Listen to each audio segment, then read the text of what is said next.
What's up, guys? Andrew Cooper here, Fantasy Alarms, NFL lead analyst. And today we're talking a little bit of best ball. We've already talked running backs. So after this video, check that one out. That's up on the playlist, it's up on the stream. But today we're talking wide receivers. And I've got one at every price point for you. We're not going to talk about the top dogs, the CD Lambs and the Justin Jeffersons, because you can't really decide where and when you get those guys. We're going to start with the guys that you can decide whether you want to draft them or not. We're going to talk about the best values at each spot. If you like what we're talking about today, my full rankings, everything are up in the Fantasy Alarm 2025 Best Ball Cheat Sheet. But without further ado, let me give you a little snippet. We're going to start with the first guy that you can kind of get in any draft you're in because he goes outside the first round. That's Marvin Harrison Jr. This is a player where I really like his upside, and all we care about in best ball is upside. That's the name of the game. And when you look at last year in a vacuum, and I watched all 500 routes, I have an article up right now at fantasyalarm.com on Marvin Harrison Jr. where you can go in, and I even turned all the clips into GIFs to make it easy for you. But it's all the stats from sites like Fantasy Points, Player Profiler, FTN, you name it, across the board. Pro Football Focus, doesn't matter, Fantasy Alarm, everything. So go check that out. But here's a short and sweet.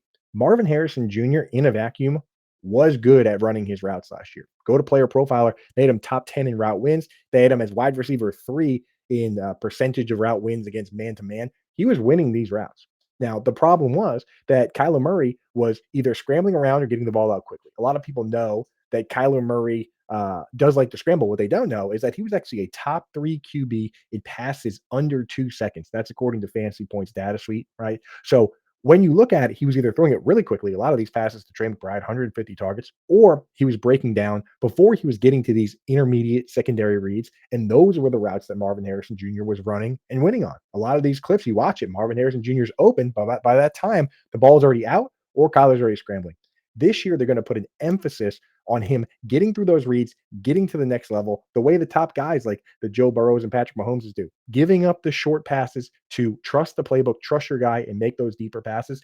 Marvin Harrison was already right there with Trey McBride in terms of first read percentage at 30% or so. He was already getting some of these scramble plays. You add a few more of these intermediate chunk plays on there, potential touchdowns. He already had 8 touchdowns, which was pretty good. He could easily jump up into that next level this year. I expect him to do so at wide receiver 14. He's kind of the first guy that you can get in any draft you're doing. The next one, we're going to jump all the way down to wide receiver 25. So again, just outside the second round, just outside the wide receiver 2 group. So you can kind of get him anywhere. I have no problem taking him anywhere in the wide receiver 2 range. This is Devonta Smith.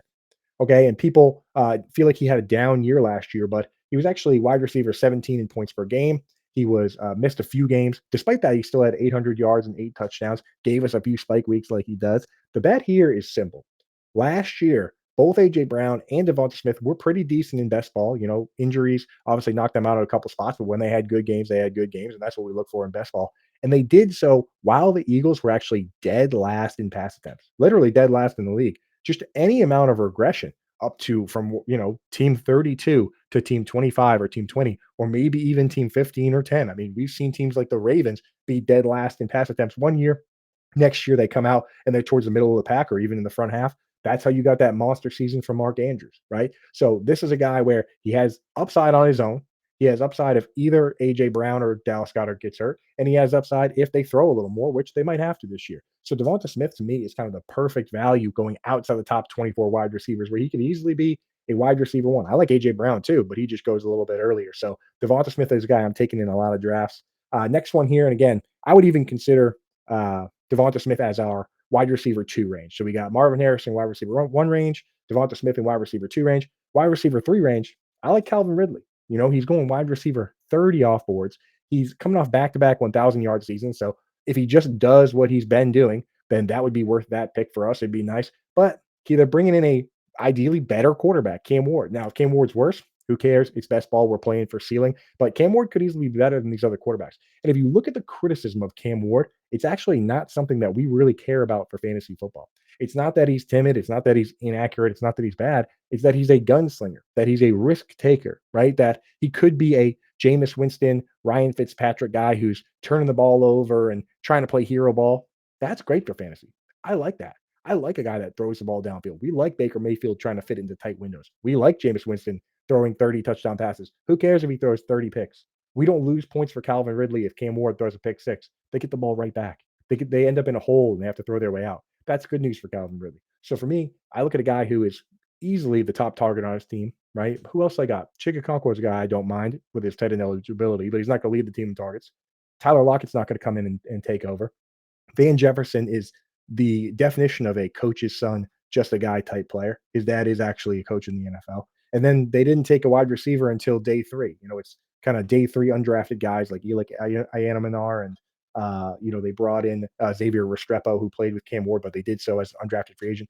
Calvin Ridley is locked in, and he could see better quarterback play here. So we're liking him a lot. Another one here that people don't seem to like that I like is Cooper Kupp. Now, people think that he's just completely washed. He's going to go away.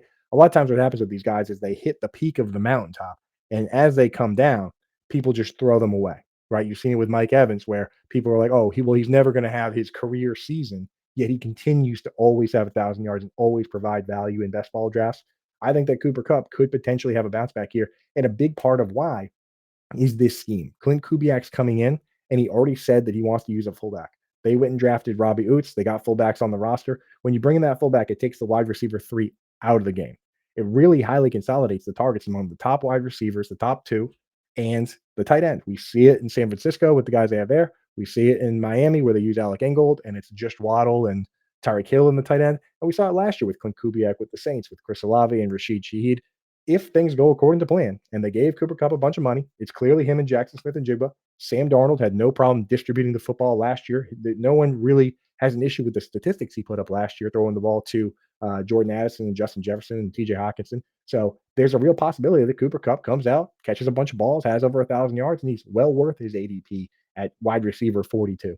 And there's another guy going in that range a little bit later that could also lead his team in targets or be top two on the team, and that's Stephon Diggs, right? We like Drake May. We get Drake May at a pretty good value at ADP. We know he's going to run around. We're hoping that he can be a kind of Josh Allen, Bo Nix type guy, right? Obviously, Josh Allen would be great, 12 rushing touchdowns or whatever. But both those guys, Bo Nix and Josh Allen, threw for like 3,700 yards last year, and they supported some fantasy assets, right? So for us, if Stephon Diggs comes in and he's the best wide receiver on the team from day one, a guy that was on pace for 100 receptions last year, not 100 targets, 100 receptions last year with the Texans, then why can't he come in and catch a bunch of balls at wide receiver 47 off the board in best ball? We know that the guys on the team, the target leader last year was Hunter Henry. These other guys, Jalen Polk, Javon Baker, I mean, they probably won't even factor in. It's basically him versus Kyle Williams, Mac Hollins, these other Island of Misfit toy players. Like Diggs could come in right away and get 125 targets from Drake May, a player we like, right? It's so easy to stack in reverse. If you get May,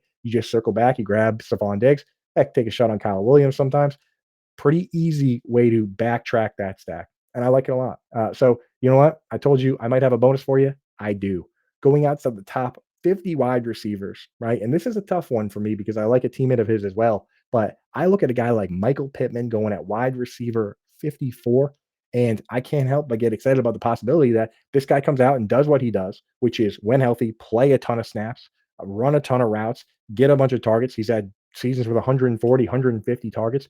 And if Anthony Richardson isn't doing it, they now have another viable option in Daniel Jones to come out and potentially do it, which, we saw Malik Neighbors catch a bunch of balls last year. Entirely possible Michael Pittman comes out and is a high A dot guy that we like an underdog, because it's half PPR.